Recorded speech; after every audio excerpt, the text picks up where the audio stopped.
Madam రీసెంట్‌గా ఒక marriage అయిన జంట మేడం. అమ్మాయికి ఏందంటే కొంచెం మెంటల్‌గా డిస్టర్బ్ ఉంది మేడం. సో, ఆమె ఎలాంటి టార్చర్ ఇస్తుందంటే హస్బెండ్ ఎర్లీ మార్నింగ్ లేవకముందే కత్తెళ్లి తీసుకొనెళ్ళి ఆయన నెక్ మీద పెట్టడం. లేకపోతే నిన్ను కట్ చేయాలా? లేకపోతే నేను కట్ చేసుకోవాలని చెప్పడం. ఇతను ఆఫీస్‌కెళ్ళినాక వాళ్ళ పేరెంట్స్‌ని టార్చర్ చేయడం. ఇదంతా వాళ్ళకి తెలిసే మ్యారేజ్ చేసిండ్రు మేడం అమ్మాయి వాళ్ళ పేరెంట్స్. ఇప్పుడు అబ్బాయి ఏం చేయాలి మేడం? అమ్మాయికి మానసిక వ్యాధి ఉంది అని మీరు చెప్తుంటే అర్థమవుతుంది మేడం. సో డెఫినెట్లీ ఆవిడని ఫస్ట్ ఒక డాక్టర్ దగ్గర చూపించుకో. మేడం. అది ఎటువంటి వ్యాధి, అది మేనియాక్నెస్ ఆవిడకి ఏంటి అనేది మేడం. చూపించిన తర్వాత ఆ రిపోర్ట్స్ పట్టుకొని ఇప్పుడు డైరెక్ట్గా కోర్ట్ని అప్రోచ్ అవ్వచ్చు. మేడం.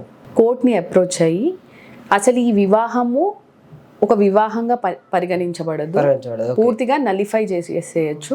అతన్ని ఒక డివర్సీగా, అమ్మాయిని ఒక డివర్సీగా పిలవడానికి లేదు. మేడం. వాళ్ళు దే విల్ బి మళ్ళీ బ్యాక్ టు బ్యాచ్లర్ లాగా ఓకే అలా పరిగణించబడతారు అనమాట. సో అంటే చట్టం కళ్ళల్లో ఇది ఒక వివాహంగా అసలు చూడబడదు, పరిగణించబడదు అదనమాట.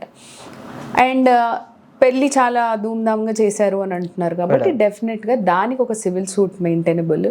మీరు కావాలంటే అమ్మాయి తల్లిదండ్రుల పైన పోలీస్ కంప్లైంట్ కూడా లాడ్జ్ చేయొచ్చు.